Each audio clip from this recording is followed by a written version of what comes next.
이번 시간에 가시급금하고 가수금이라는 계정 과목 볼게요.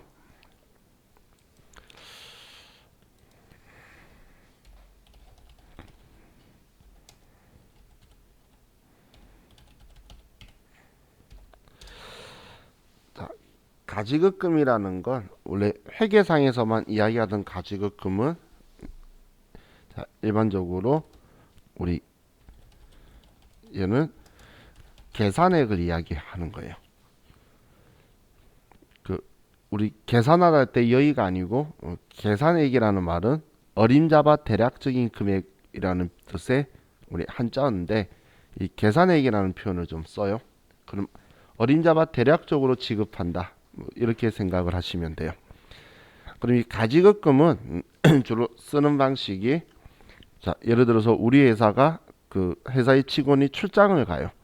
그럼 당연히 출장비는 우리 회사가 당연히 지원해 줘야 되겠죠. 근데 이 출장비를 얼마 줘야 될 거냐라는 거예요. 직원한테 뭐 어떤 교통을 이용하고 그리고 얼마 뭐 방을 쓰고 그리고 얼마짜리 밥을 먹고 이렇게 하면서 금액을 딱 맞춰서 주질 않죠. 그냥 우리가 얼마 정도 줄 테니까 쓰고 영수증 처리해. 이 말은 뭐 돈 얼마 줄 테니까 그 사용하고 부족하면 뭐 노동 섞어 쓰면 나중에 돌아오면 더 주고 만약에 돈이 남았으면 돌아왔을 때 영수증과 함께 돈 돌려달라고 대략적으로 주는 돈 있죠. 그걸 우리는 계산액이라고 하는 거예요. 그럼 그런 돈을 지급할 때 쓰는 임시 성격의 계정 과목이에요. 그럼 지금 이 가지급금 과수금은 이 계정 과목들은 우리가 미결산 항목이라고 하는데 이 미결산 항목이라는 표현은 뭐냐면 우리가 들어본 적이 있어요. 현금 과부족 할 때 제가 이 미결산 항목이라고 썼었는데 이 계정 과목은 결산할 때는 정리해서 정확한 원인으로 밝혀서 써둬야 되는 거예요. 우리 재무제표에 투자하는 사람한테 대략적으로 대충 돈 얼마 줬어요. 뭐 이런 식으로 표현하는 건 말이 안 되겠죠. 그래서 결산되기 전까지는 정확하게 원인을 밝혀서 이제 계정 과목을 지우고 그 원인으로 대체를 해야 돼요. 그럼 우리가 계정 과목 하나를 더 보면 지금 제가 예를 들 건데 여비교통비라는 계정 과목이 있어요. 이 여비교통비라는 계정 과목은 우리 직원 출장 시 지출한 비용을 우리는 여비교통비라고 쓸 거예요. 직원이 출장 가가지고 쓰는 돈들 있죠. 진짜 교통비라든지 출장 가서 밥을 먹었다든지 출장 가서 숙박을 했다든지 우리 그런 것들을 우리 회사가 지원해주는 돈을 우리 여비교통비라고 계정 과목을 쓸 거예요. 그럼 우리가 직원이 정확하게 얼마 쓴지를 알면 출장비를 줬다면 여비교통비라고 쓸 건데 얼마 쓸지 모르고 대략적으로 지급한다면 그때는 비용이라고 처리를 바로 못한다는 거예요. 그래서 그때 임시적으로 가지급금이라는 계정 과목을 쓸 거예요. 예를 들면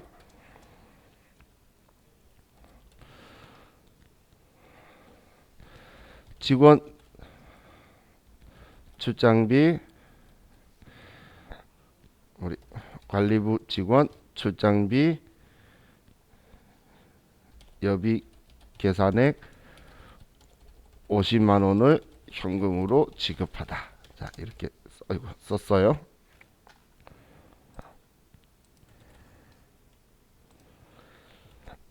그럼 우리 출장비를 어림잡아 대략적으로 주는 걸 여비 계산액이라고 그래요. 그럼 우리 회사 입장에서는 우리 현금 50만 원을 줬으니까 우리 금고에 현금 50만 원이 줄어든 만큼 대변에 현금 50만 원을 줄여줘야 되겠죠. 그리고 차변에는 지금 우리 출장비 얼마 줬다라고 하면 바로 여비교통비예요.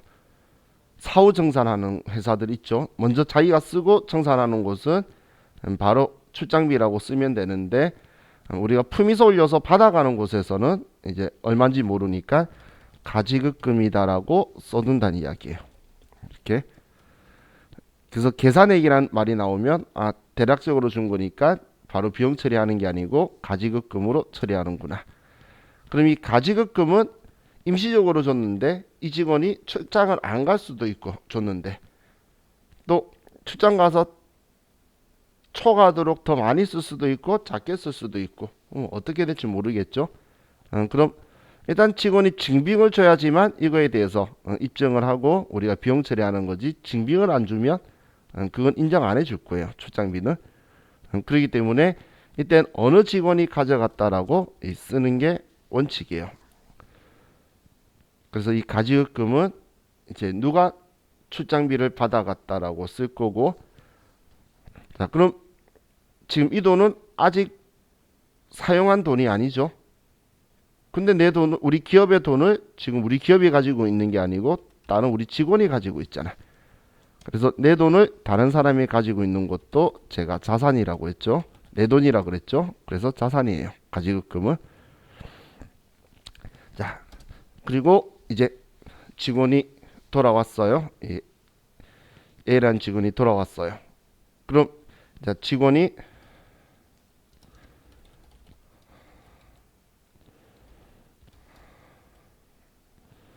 숫자 보기 편하게 그냥 54만 원.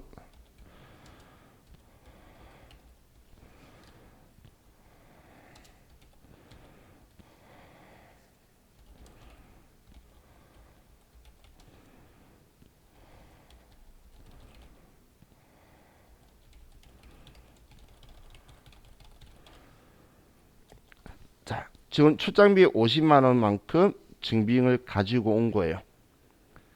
그러면 우리는 직원이 54만 원치의 영수증을 가지고 오면 우리는 직원이 앞에 가지급에서 출장비로 받아간 게 50만 원인데 4만 원을 더 썼죠.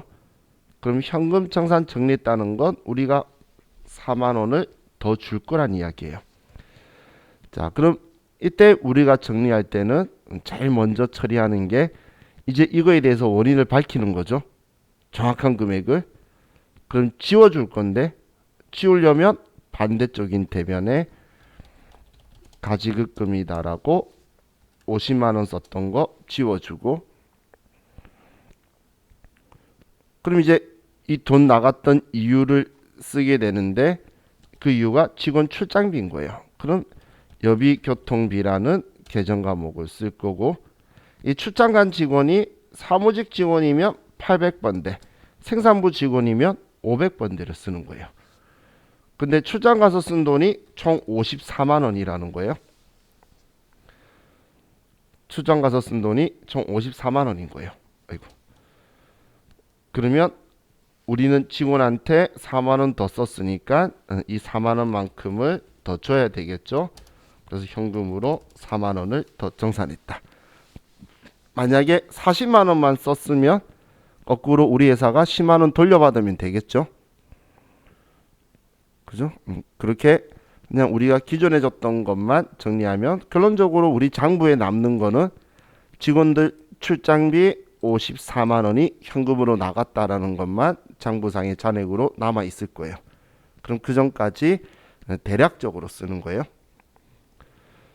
자, 그럼 이 가지급금이라는 계정 과목이 얘가 회계상에서는 이런 목적으로 사용하는 게 원칙인데, 자, 우리 법인세법이 우리 회계에 여러분들이 장부에 쓰는 데에 많은 영향을 미치게 돼요. 왜냐면 지금 현재 시장에 이 업무를 하시는 분 중에 법인세법의 지식이 있으신 분은 90% 넘어요. 제가 2000년도 중반 때 그 고등학교 산학협력 교사를 하고 있었는데 그때는 그 상가계열 고등학교였어요. 그래서 상위 5%가 전산세무 1급 공부할 정도인데 지금은 절반 이상이 그 상가계열 고등학생이 전부 다 법인세는 기초는 공부하고 다 사회로 나와요. 뭐 대학교로도 좀 상가계열도 많이 가지만 그러다 보니까 법인세법 때문에 회계 처리가 꼬여요. 이 법인세법에서는 여기에서는 우리 대표이사한테 지급하거나 아니면 대표이사가 회사 그 자금을 유용하는 경우 있죠. 이런 경우에 표현하는 용어가 뭐냐면 이때 대표이사 가지급금이라고 써요. 우리 세법은 직원이 회사 자금 쓴 거하고 대표이사가 자금을 쓴 거하고는 완전히 분리를 시켜요. 직원한테는 회사 돈 가지고 줄 수 있는 거 다 주라는 게 법인세법 입장이에요. 직원한테 주면 다 복리후생이야. 그럼 전부 다 비용 다 인정할게. 너네 돈 하나도 못 벌었네? 봤더니 직원도 다 줘버렸네? 잘했어 하고 끝내버릴 거예요. 그런데 대표이사가 가져갔죠? 그러면 쟤 돈 빌려간 거야 라고 해서 걔한테 돈 다 받고 이자도 받아라고 할 거예요. 이게 세법의 입장이기 때문에 대표이사가 회사 돈을 빌려가면 이자 안 주겠죠. 회사 돈 빌려갔을 때 그거마저도 다 대표이사 가지급금이라고 표현하면서 이게 의미가 대여금의 성격이에요. 그런데 이런 형식으로 대표이사가 가져가는 형태나 돈 빌려간 거를 회계 처리할 때 장부에다가 가지급금이라고 써요. 그러면 이 가지급금이라는 계정 과목이 지금 이 위쪽에서 쓴 것들하고 두 개가 충돌이 나게 되겠죠. 그러면서 한쪽이 비껴가야 되는데 세법은 절대 비껴갈 생각이 없어요. 왜냐하면 마지막에 우리 제일 피곤하게 만든 애가 얘기 때문에 얘 편하게 만들어 놓고 기는 키도 이걸로 써요. 그러다 보니까 이제 지금 현재의 회계에서는 가지급금이 전도금으로 좀 변화되고 있어요.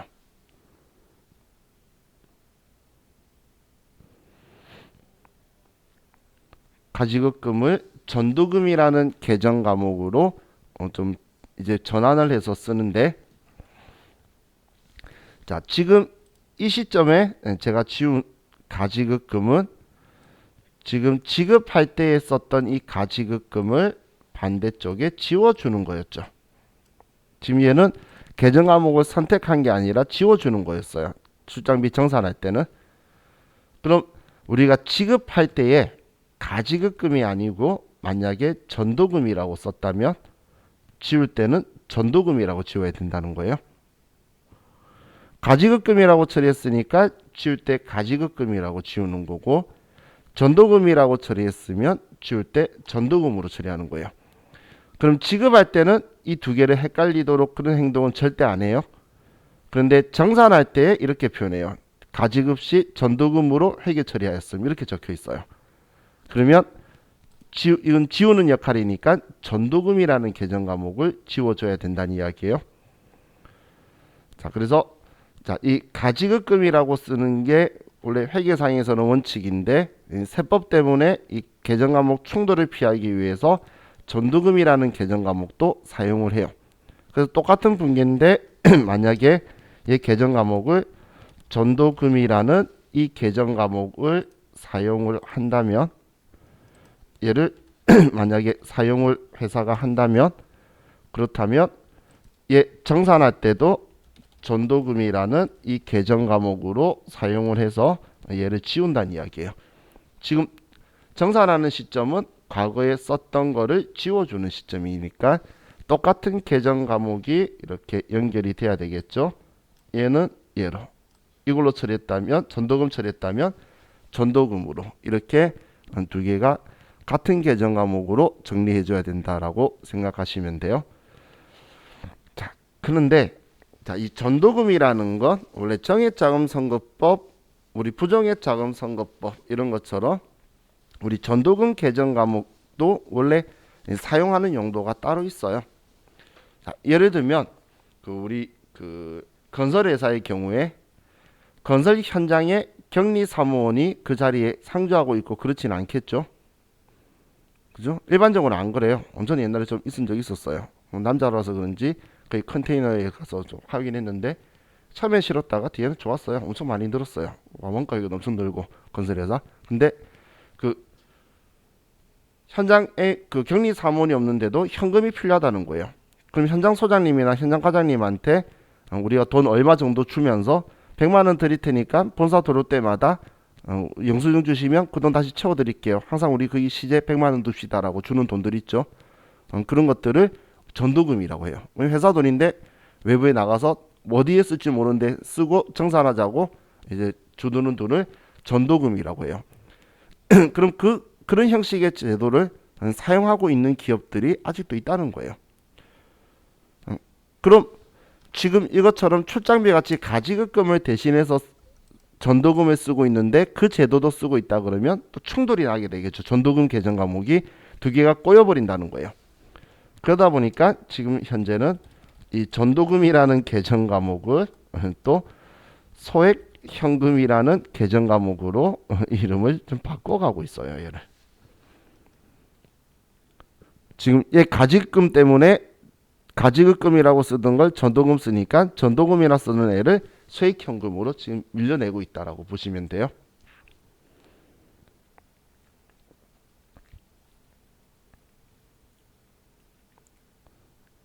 자, 이것 때문에 우리 과거에 이거 했던 거 기억나시나요?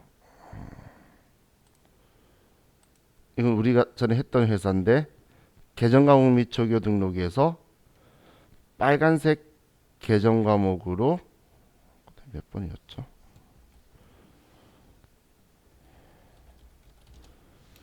이 138번 소액현금 이 빨간색을 컨트롤 F2번 눌러서 변경시킬 때 우리 전도금 적혀있던 애를 얘 소액현금으로 바꾼 적이 있어요. 그랬던 기억나시나요? 우리 그 실기해본 날 설날 전날에 우리가 그런 행동을 했었어요. 우리 책 보면서 근데 그때 그 행동이 없앴던 게 전도금이라는 글자를 소액현금으로 바꾸는 행동을 했었던 거예요. 지금 현재 이런 식으로 지금 이제 트렌드가 점점 넘어가고 있는 단계다라고 보시면 돼요. 근데 시험에서는 실제 전도금이나 소액현금으로 실기가 나온 적은 단 한 번도 없어요. 그러니까 실제 전도금이라 써야 되는 경우들하고 소액현금 써야 되는 경우가 나온 적은 없고 가지급금 써야 될 걸 전도금으로 처리했다는 종종 등장을 해요. 그래서 그때는 여러분들이 가지급금이라는 이 회계 처리를 기준으로 해서 계정 과목만 전도금으로 생각해서 사용을 해주시면 될 것 같아요. 자, 그럼 이제 가수금이라고 있는데, 자, 이 가수금이라는 계정 과목은 원인 불명의 자금이 유입되었을 때, 그때 쓰는 거예요. 현금이 많은 때는 현금과 부족이라 쓰는데 그게 아니고 어디서 돈이 들어온 건지 모르겠는데 내 통장에 돈이 딱 들어와 있는 거예요. 자, 예를 들면 원인 불명의 금액 300만 원이 보통 예금에 입금되었다. 이렇게 하게 되면 나는 내 장부상 잔액과 보통 예금 잔액을 맞춰야 되니까 그렇기 때문에 차변에 보통 예금 300만 원이다라고 이렇게 써서 장부의 금액을 맞출 거예요. 그런데 돈이 들어왔으면 그 이유를 알아야 되는데 모르겠잖아. 이때 가수금이라는 임시 계정 과목으로 써두는 거예요. 가수금이라고 임시 계정을 써두는 거예요. 지금 차변에는 돈이 들어왔으니까 장부 잔액, 보통 예금 잔액과 보통 예금 통장 잔액을 맞추기 위해서 금액을 높여줬는데 그 원인을 모를 때 임시적으로 가수금이라고 써뒀다가 원인을 밝힐 때 지울 건데, 자, 이 돈 들어왔을 때 이 돈, 그럼 왜 들어온지 모르겠어요. 내 돈인가요? 이거 함부로 쓰면 안 되죠. 여러분도 통장에 여러분 돈이 아닌데 원인 모르는 돈이 들어왔는데 그걸 여러분이 인출해서 쓰거나 여러분이 이체를 해버리는 순간 여러분들은 나중에 민사상의 문제가 발생을 해요. 지금 제가 이야기하는 거는 이 돈 내 돈 아니라는 거예요. 내 돈 아닌데 지금 내가 가지고 있잖아. 그래서 이 가수금 계정 과목은 부채예요. 성격이. 장부상의 대변에 있는 지금 쓰기를 대변에 썼잖아. 돈 들어왔을 때 내 돈 아니다. 아직 모르겠다. 만약에 잘못 들어온 거면 돌려줘야 되는 거고 내 돈이라는 원인이 밝혀지면 그 원인으로 바꿔줄 거예요. 그럼 그때까지 임시 계정으로 두고 있다라고 보시면 돼요. 그래서 얘는 부채 계정 과목이다라고 기억해 두시고, 자 그럼 이제 이 가수금에 대한 원인이,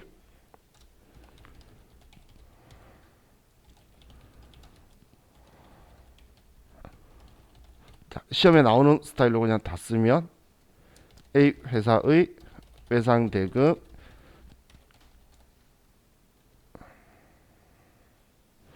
매출처 A 회사의 외상대금 200만 원과 제품 매출 계약금 100만 원으로 밝혀졌다. 이거. 자, 이렇게 되면 지금 이제 원인 밝혔으니까 이 임시 계정인 가수금 지우기 위해서, 우리는 지우기 위해서는 반대쪽인 차변에 쓰는 거죠. 그래서 가수금이다 300만 원 써서 이 가수금 계정 과목을 지워주고,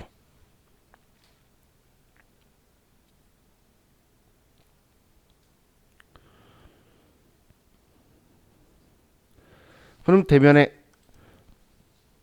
이제 이 원인, 보통 임금 300 들어온 원인 쓸 건데, 매출처의 외상대금이라는 건 외상 매출금이라는 이야기죠. 매출처라는 건 내가 매출하는 거래처인데 거기에 외상대금이면 외상 매출금인 거예요. 그럼 대변의 이 원인은 외상 매출금 A라는 거래처 거 200만 원이다 라고 쓰고, 그리고 나머지 100만 원은 제품 매출에 대한 계약금이래요. 자, 그럼 이 계약금은 계정하고 뭐라고 써야 되죠? 계약금 받은 거잖아. 그럼 우리 오늘 공부했죠? 미리 받은 돈이다라고 해서 선수금이다라고 써줄 거예요. 그리고 얘도 A라는 회사 거다 이렇게 써줄 거라는 거예요.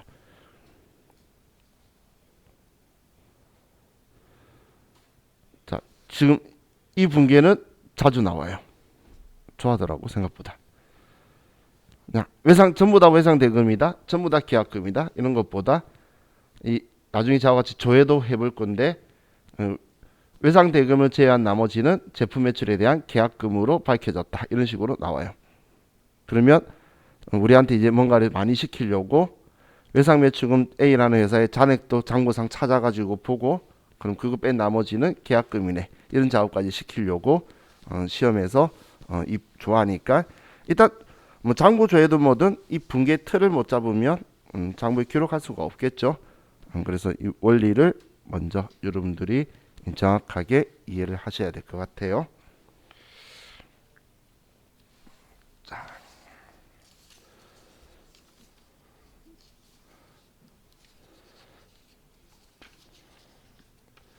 다음 먼저 우리 지금까지 했던 거 교재를 정리를 좀 하고, 그리고 나서 또 다음으로 넘어갈게요. 자, 미수금은 필요 없고, 자 우리 그 104페이지에 선급금 선수금 쪽에 가면, 자 우리가 계약금이나 중도금 뭐 이런 것들을 미리 지급한 계약금들을 이야기하는 건데, 얘는 미리 지급한 계약금인 거고 얘는 미리 받은 계약금 등을 이야기하는 거죠. 근데 아래 보시면 뭐 자가건설을 위한 계약금은 건설 중인 자산이다 적혀 있는데, 자 중요한 말은 맞아요. 중요한 말은 맞는데 아직 우리는 유형자산 챕터에 간 적이 없어요. 이건 유형자산 챕터에서 봐야 되는 거기 때문에 지금은 이 부분은 신경 크게 쓰지 마세요. 중요한 건 맞아요. 얘는 중요한 건 맞는데 지금 우리 여기서 볼 챕터가 아니고, 이건 나중에 유형자산, 비유동자산에 가서 저와 같이 볼 계정 과목이니까 지금은 크게 신경 안 쓰시면 좋을 것 같아요. 자 그리고 아래쪽에 상급비용 선수수익이라고 적혀있는 얘네들 있죠. 당연히 얘도 중요한 계정 과목이긴 한데 그냥 옆에 여러분들은 이렇게만 써두세요. 지금 볼 거 아니에요. 지금 위에 거는 유형자산에서 볼 거다라고 써놓고, 자 여기 아래에 있는 이 두 계정 과목은 결산에서 볼 거예요. 이 결산용 계정 과목이에요. 그래서 지금 미리 봐봐야 계산 가면 여러분들이 계산을 생각보다 안 좋아하시는 분이 꽤 많아요. 그때 볼 거예요. 얘네들은. 그래서 지금 신경 쓰지 마시고. 자, 그럼 우리 상품권은 뭐 특별한 표현 없으니까 한번 읽어보시면 될 것 같아요. 자, 다음 우리 106페이지에 임직원 등 단기 채권에서 우리가 임직원 등 단기 채권은 우리 직원들에 대해서 갑을 해주는 가불금이 성격이다라고 했었죠. 그래서 우리는 임직원 단기 채권에 거래처 써둬야 된다는 거 기억해 두시고, 그럼 이 예수금이라는 건 우리 직원들의 소득세라든지 아니면 건강보험료, 고용보험료, 국민연금, 뭐 장기요양보험료 이런 것들을 징수하고 일시 보관한다는 게 대신 납부하기 위해서 우리가 그 돈을 빼고 준 거예요. 그걸 징수했다고 표현을 해요. 우리가 받은 거나 다름이 없는 거죠. 대신 내려고. 내가 줘야 될 돈에서 빼고 준 거니까 대신 내려고. 그렇기 때문에 그런 거를 예수금이라는 계정 과목을 쓰는 거예요. 그럼 우리 이 임직원 등 단기 채권은 직원들 급여는 월급 아니면 연봉이죠. 연봉 이상으로 해서 뭐 10년치를 한 번에 주고 하는 건 저 본 적 없어요. 그렇기 때문에 이 임직원 등 단기 채권은 유동자산 중에서 당좌 자산이다라고 적혀 있는 거고, 그럼 예수금은 원천징수 이행상 신고는 원칙적으로 그 징수 지급일이 징수한 날이죠. 그 달에 다음 달 10일까지예요. 물론 직원 20명 이하인 상시 고용 인원이 20명 이하인 곳에서는 우리 반기 신고도 가능은 해요. 그 반기 신고 가능하다 해봐야 6개월이에요. 그러면 얘는 비유동일 수가 없겠죠. 그래서 우리가 대신 납부하려고 가지고 있어도 뭐 다음 달이나 아니면 늦어도 6개월 이내 하기 때문에 유동부채로 분류된다라고 보시면 돼요. 자, 우리 사회보험, 4대 보험이라고도 하고 사회보험이라고도 해요. 이 보험들은 우리 근로소득자는 회사와 직원이 50%씩 각각 부담을 한다는 거예요.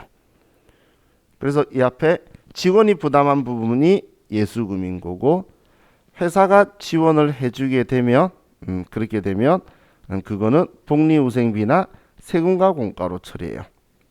지금 우리 교재에서는 근로소득세는 100%를 직원이 부담한다는 거예요.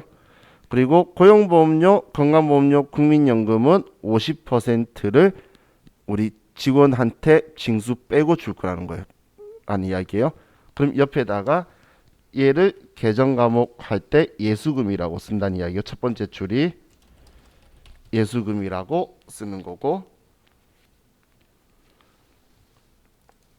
그럼 이 건강보험료, 고용보험료 50%는 직원이 부담했으면 나머지 절반 50%는 회사가 지원해 주는데, 우리 시험에서는 일반적으로 복리후생비라고 써요. 회사가 지원해 주는 부분은. 그럼 직원이 부담한 거 납부할 때는 예수금 지워주는 거고, 회사가 부담하는 거에 대해서는 복리후생비라고 처리할 거라는 거고, 국민연금은 세금과 공과로 처리한다는 이야기예요. 회사가 지원해 주는 부분을. 결론적으로는 지금 여기에 적혀 있는 복리후생비, 세금과 공과, 얘네들은 결론적으로 비용 계정 과목이에요. 회사는 직원들 지원해 주기 위해서 돈 부담했는데 그것 때문에 우리에게 들어오는 게 없죠. 그걸 우리는 비용이라고 하는 거예요. 그래서 회사는 비용으로 처리한다고 보시면 돼요. 자,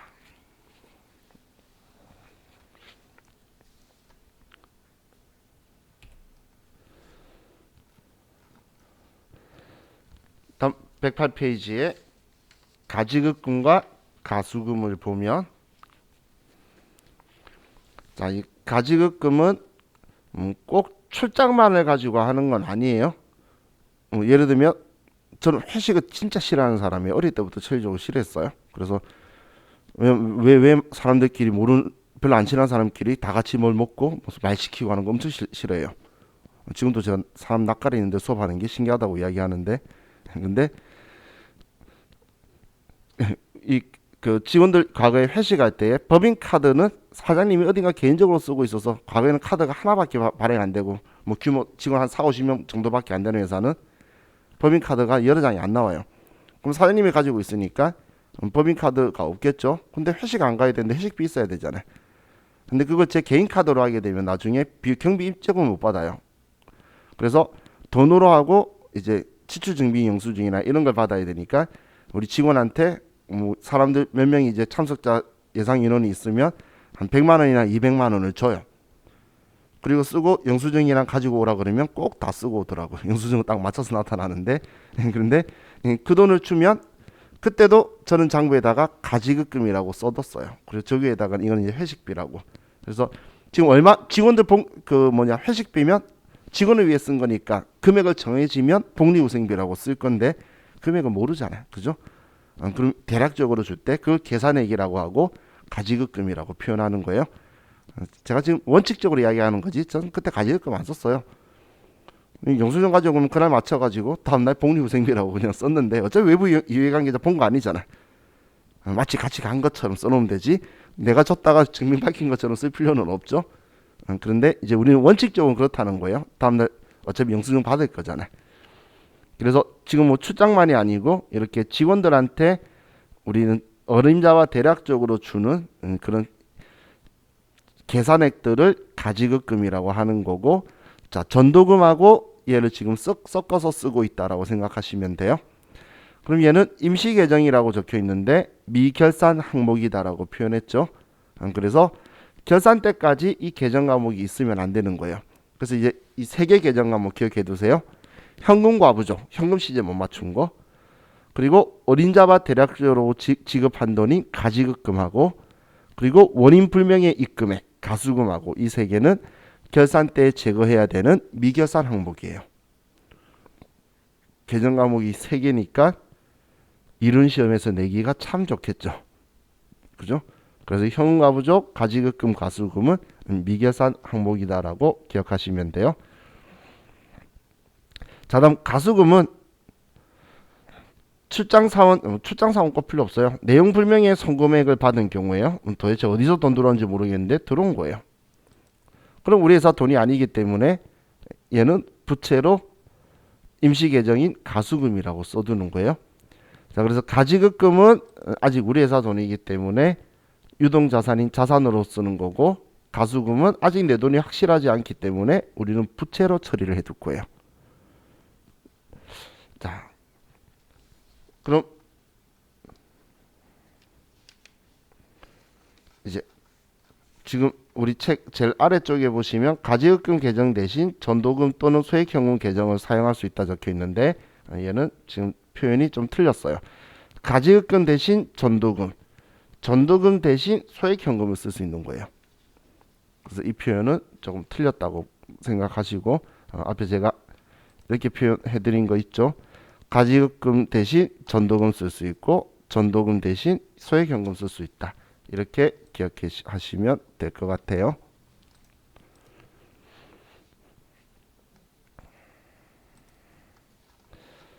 자, 이제 쭉 뒤로 가서 이제 대손이라는 걸 좀 볼게요. 121페이지.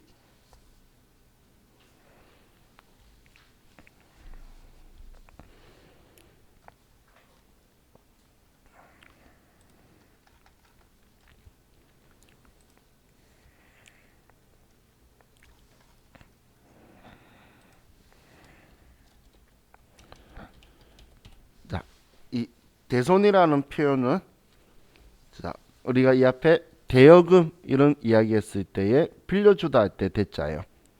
근데 그거에 대해서 손실을 받았다는 건 당했다는 건 그 돈을 못 받게 된 걸 이야기하는 거예요.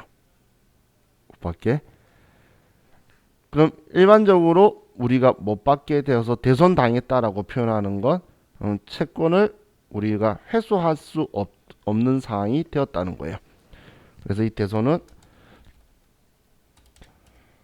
채권을 회수할 수 없는 경우를 대손이라고 해요. 그럼 지금 이 채권의 성격이 이 채권이 성격이 비용이라고 자산이라고 했죠. 채권이. 그럼 채권이 지금 자산인데 자산을 회수할 수 없다는 건 자산이 감소가 발생하는데 우리한테 들어오는 게 없죠. 그래서 자산의 감소로 인한 비용 처리를 하게 될 거예요. 우리는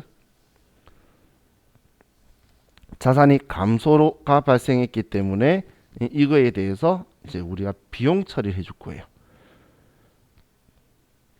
내가 돈을 빌려줬는데 못 받거나 외상으로 물건 팔았는데 외상 대금을 못 받거나 그럼 못 받는 경우는 많겠죠. 거래처가 파산 나거나 아니면 돈 빌려준 사람이 사망을 하거나 혹은 못 받아서 오랫동안 질질 끌었는데 우리 법상에 소멸시효가 완성되어 버리거나 그런 식으로 해서 우리가 돈을 못 받게 되는 경우를 대손이라고 해요.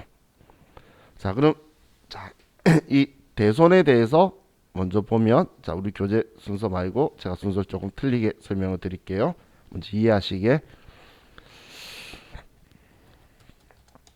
자, 우리가 먼저 제품 100만 원을 외상으로 매출하다 라고 썼어요. A 회사에.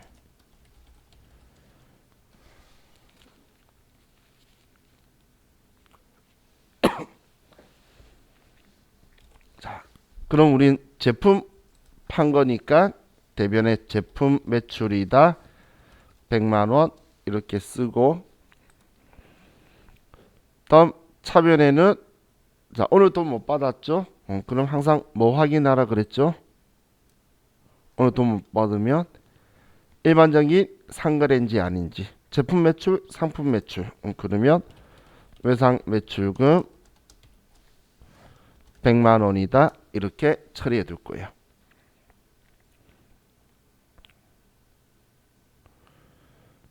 자, 그랬다가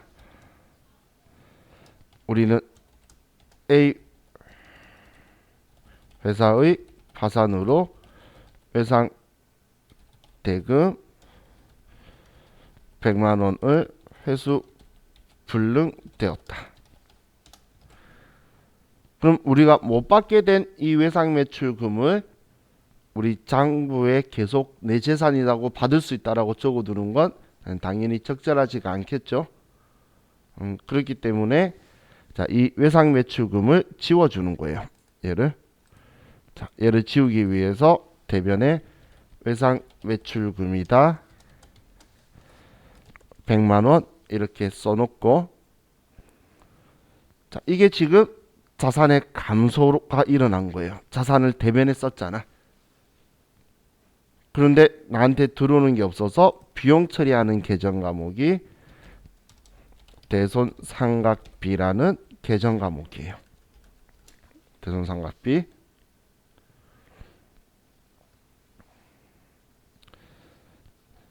자, 그럼 하나를 더 볼게요. 우리가 사용하던 토지 100만 원을 B 회사에 외상으로 매출하다. 매출이 아니죠. 외상으로 매각하다.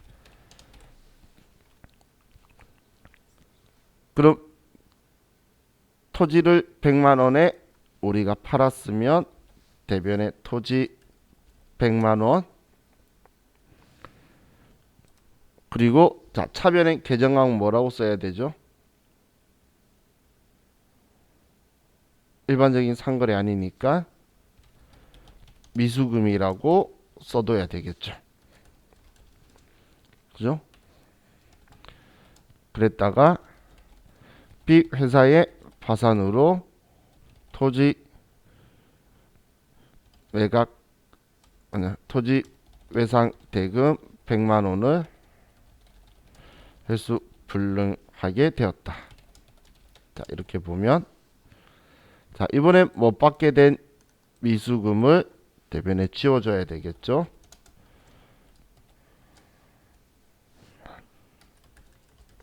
자, 이 100만 원은 지금 지워준 거죠. 그죠? 얘를. 자, 그럼 이때 사용하는 대손당했을 때에 사용하는 계정 과목은 기타의 대손상각비라는 계정 과목을 쓰게 되는 거예요.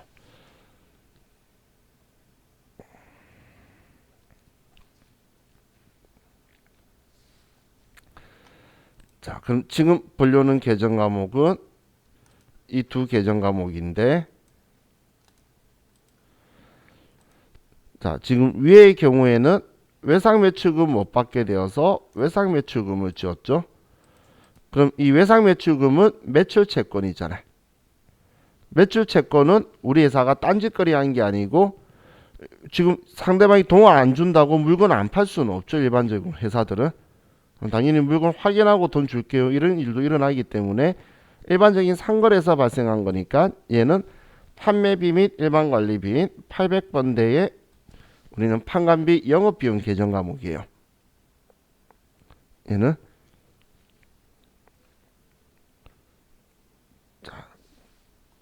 근데 아래의 경우에는 지금 우리가 제품이나 상품 판 게 아니고 사용하고 있던 땅을 팔거나 아니면 쓸데없이 돈 빌려줬다가 못 받은 경우에요.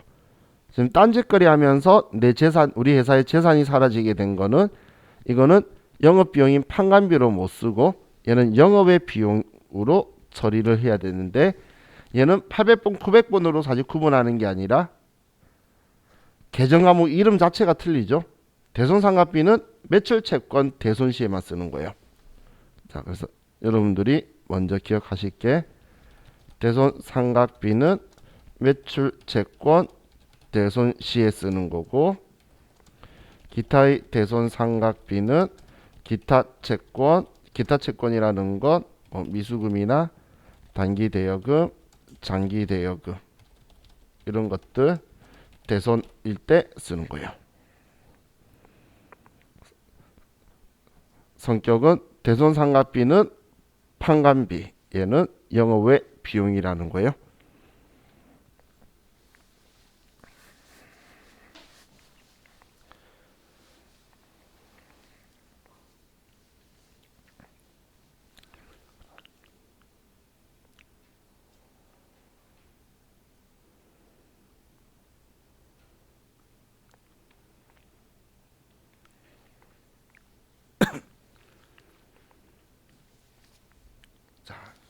그럼 우리는 원칙적으로는 이렇게 자산을 못 받게 되었으니까 이걸 지웠을 때에 뭐 지금 대손상각비는 기타의 대손상각비는 비용 처리하는 것들이 원칙이에요. 그래서 이렇게 직접적으로 얘네들을 지워주는 방식을 쓰는데 자 그런데 지금 여기에 모순점이 있고 또 우리 회사로서도 못 받을 걸 대비를 해둬야 되기 때문에 그래서 자 우리는 대손 충당금이라는 제도를 쓸 거예요.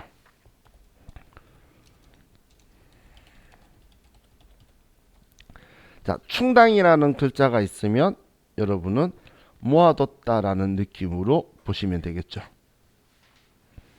충당이라는 글자가 있으면 모아뒀다 이런 의미로 생각하시면 돼요.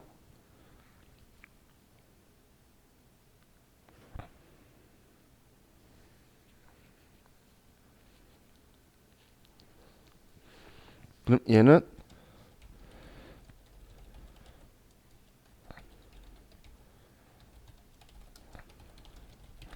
자, 실제로 우리가 돈 못 받을 거 대비해서 돈 모아두는 건 아니잖아요. 그죠? 자, 그래서 이걸로 생각하시면 돼요. 자, 이 괄호는 지금은 참고로 보시고 다음에는 기억하시면 되는데 얘는 수입비용 대응의 원칙을 구현하기 위해서 사용해요. 대손충당금 제도는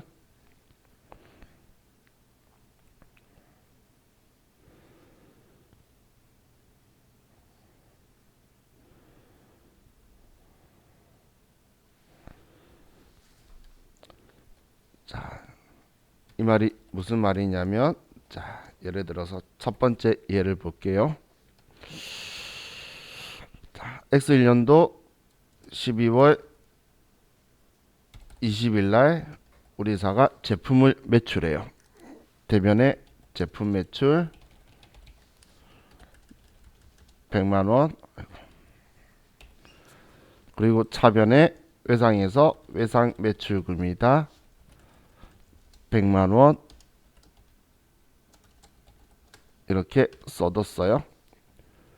자, 그런데 X2년도 그 다음 연도 1월 5일 날 A 회사가 파산을 했어요.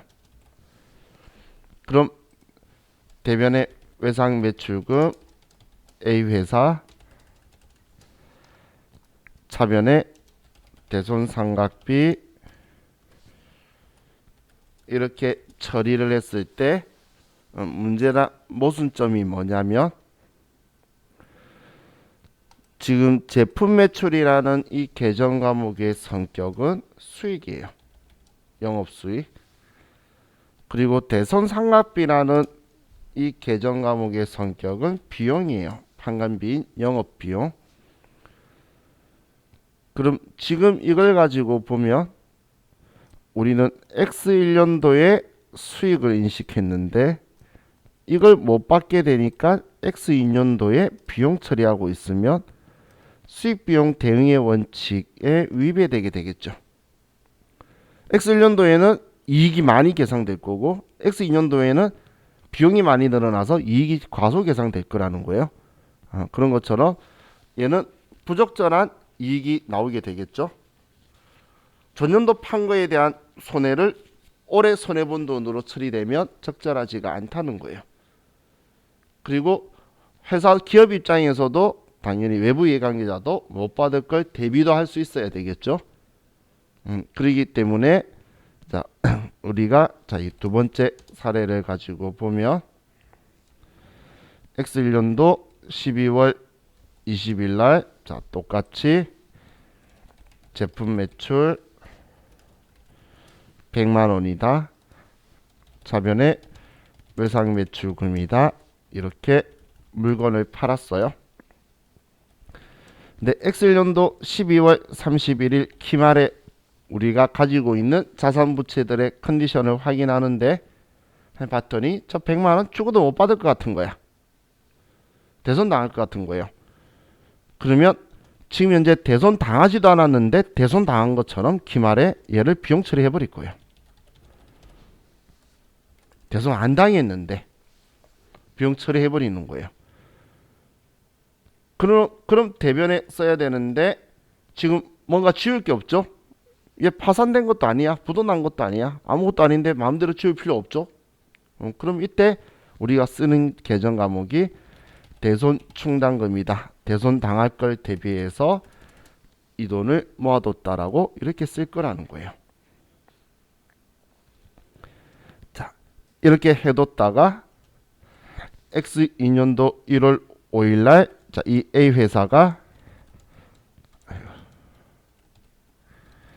파산을 하게 되면 이제 이걸 지워 줄 건데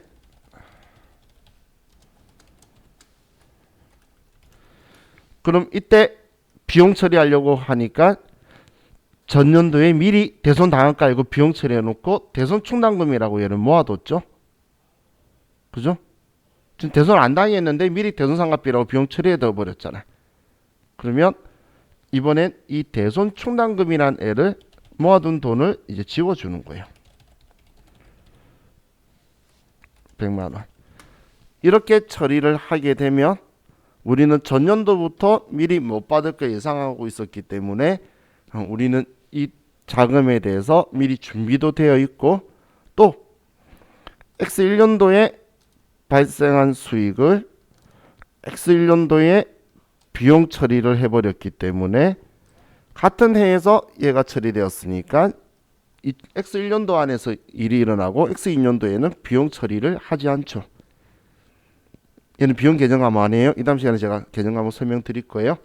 그렇기 때문에 자 우리는 회계 기준도 그렇고 세법도 이제 이해를 할 거예요. 우리 주식 하시는 분들 나중에 기업 보고서 같은 거 보시면 대손 충당금 항상 들어가 있어요. 지금 그거에 대해서 이제 이 다음 시간에 제가 설명을 자세히 드릴게요. 자, 쉬었다 합시다.